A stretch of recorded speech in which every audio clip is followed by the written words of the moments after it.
Hiccups या हिचकी एक ऐसी कंडीशन है जिसमें हमारा जो सांस का मसल डायफ्राम होता है इसकी इरिटेशन होती है। इसकी मुख्तलिफ वजूहत हैं, माइल्ड और सीवियर। जो माइल्ड हैं, माइल्ड केसेस हैं, उनमें सबसे पहले आ जाता है एब्डोमिनल डिस्टेंशन। अगर आपने बहुत ज़्यादा पेट भर के खाना खाया है या फिर आपने carbonated beverages like Pepsi Coke वगैरह ज़्यादा पी ली है।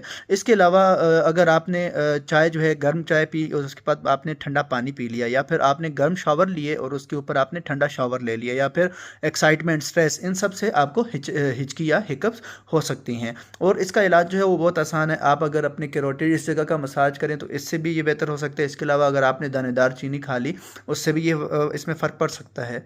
या फिर आप अगर एक शॉपर लें और उसके अंदर ब्रीदिंग करें तो उससे भी फ़र्क पड़ सकता है। इसके अलावा अगर इससे फ़र्क ना पड़े तो हम नेज़ोगैस्ट्रिक ट्यूब डाल के आपके एब्डोमेन की डिस्टेंशन को ख़त्म कर सकते हैं, उससे भी ये हिचकी बेहतर हो जाएगी। अगर इनसे फ़र्क नहीं पड़ता तो हम अद्वियात लाइक बैक्लोफेन, मेटाक्लोप्रामाइड भी यूज़ करते हैं और इससे फ़र्क पड़ जाता है।